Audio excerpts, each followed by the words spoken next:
Hey everybody, Cathy Braxton here. On Reddit, I'm known as Dementia Whisper, just Whisper.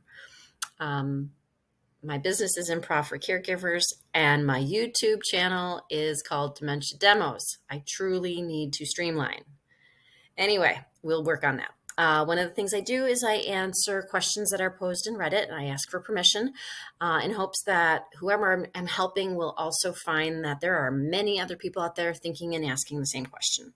So, one of the questions that popped up today is what type of appropriate audio and visual material would be good for somebody, specifically because persons with dementia definitely do kind of intertwine what they're getting from the social environment, maybe TV, radio, and then they kind of intermix that into what they believe is their reality.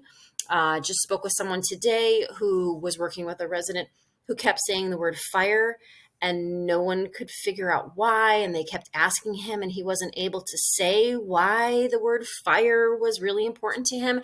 And lo and behold, they look over and notice that the news is on and everybody's talking about the wildfires, whether they're in Canada or Hawaii. So you link those two things together, you realize rather quickly that the social environment that we create or we allow definitely impacts how a person with dementia is experiencing their own world. So with that being said, what types of things can we do to kind of, I don't know, keep things calm and light and maybe not so heavy? Certainly I would avoid the news. Know your person. If they are someone that fought in a war, I would avoid any type of programming that might elicit some kind of traumatic response. Sometimes movies we think are the right thing, such as in this post about The Wizard of Oz, may confuse somebody, right? And you're not going to know until you put it on. So just kind of chalk that off as a gift. Okay, learned that Wizard of Oz isn't a good one. Won't do that. Avoid childlike or childish programming because we want to provide dignity for our residents, our families, our loved ones. I don't watch cartoons anymore. My kids are grown. I don't really have any choice. I don't really want to. I imagine older adults don't either. However, it's all in how you frame it.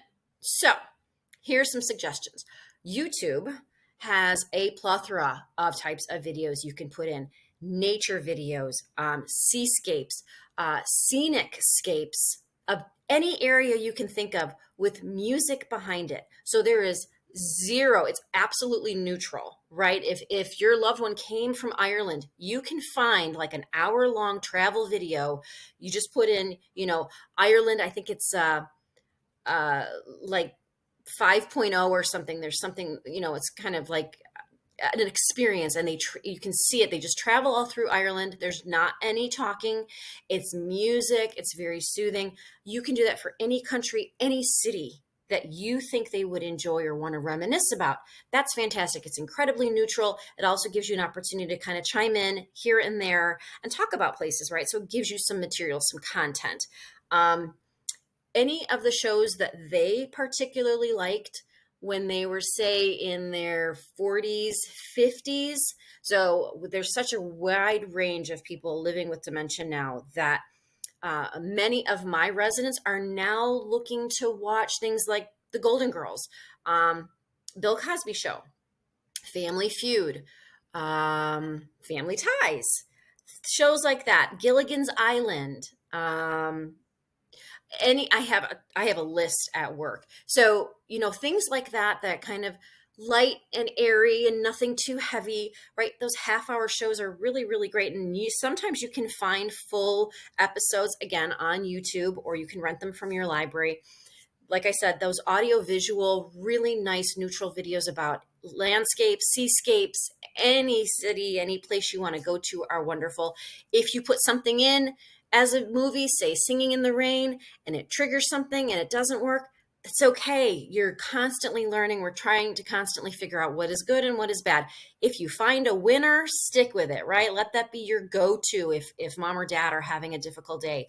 If that is, I don't know, a movie, Jaws, my favorite movie, right? That's probably going to be my go-to when I'm struggling. If you find a movie that's their go-to, like this is what they love, just keep it. Like buy a copy, buy several copies, make sure everybody in the family has a copy. So that's what I encourage you to do. Music is also just a great opportunity as well. Maybe turn the TV off or just have a channel on that plays like a firescape, right? You can do, I've looked it up where you have like a crackling fire in the background and there's jazz music, or a crackling fire at a cafe and it's Christmas music. Seriously, to your heart's content, type in the types of things you think they would like that are soothing and comforting, not childlike, and then try them. That's all you can do, is try them and let people know it works. And then finally, when it comes to kids stuff, here's the thing in regards to how to frame it. Okay.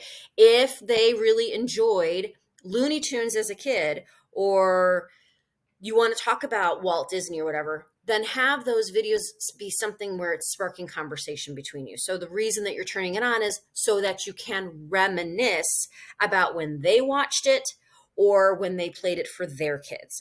But I would really steer you against just turning on a cartoon and leaving them to their devices.